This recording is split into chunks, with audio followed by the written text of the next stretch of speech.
Well, the top three contenders flexing agricultural muscle in the world are the U.S., Brazil, and Argentina. But another emerging country we should keep in mind is Ukraine.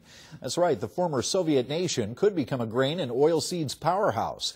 Last year, a group of American farmers took part in the Frontier Study Tour, hosted by our partners at Top Producer Magazine and sponsored by the United Soybean Board. For 10 days, the tour saw potential not only for Ukrainian farmers, but American producers as well.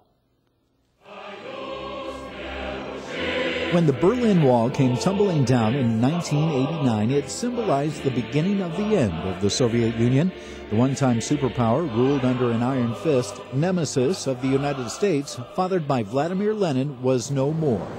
Now, 20 years later, statues of Lenin and other icons of the Soviet past still exist. Gone, however, are the old inefficient collective farms which dominated Soviet agriculture. Gone, but some of the habits still not forgotten. They're still dealing with some of the former communist mentality, and the efficiency is lacking at best. Top producer-editor Greg Vincent led the group of American farmers and businessmen on the Frontier Tour of Ukraine. It's been 17 years since Ukraine achieved independence. During that time, there's been a difficult switch in farming mentality to that of capitalism and profit motives. Speaking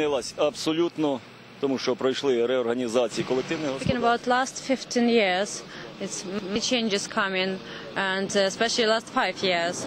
As you know, we had a collective farm, and that was really difficult to work and to be good and to get some money. So with such huge equipment that we have, we can do everything what we want. Russell Carpenter is a New York farmer. He's also a member of the United Soybean Board. He sees the similarities that farmers around the world face. It's very interesting because a lot of the farmers and farm industry is very similar to what we face. A lot of us have the same problems to deal with on a daily basis. A big problem with today's markets is fuel and fertilizer, and dealing with the perception of fuel versus feed and food. Ukraine farmer and dairy operator Valery Petrovic invited the tour group to have dinner at his farm.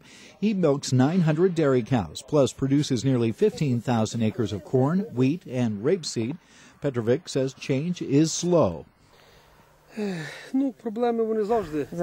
the worst thing that people can't not to change mentality about because they have collective farm and now they have a private farm, because people cannot understand so fast such changes in Ukraine and in farm as well. Having once served as an accountant on a collective farm and on the board of directors for Ukraine's agro-industrial bank, pro-Western Ukraine President Viktor Yushchenko leads the country's drive to join the European Union and expand potential markets of ag products. It's clear in the nearly 2 decades of independence that Ukraine keeps one eye on the materialistic appeal of Europe and another on the old militaristic days embodied by Russia. But they got to remember that Russia's right at their back door. They're on their doorstep, and you got to be able to get along with your neighbor, because Russia still has a vested interest in this country because of the port system.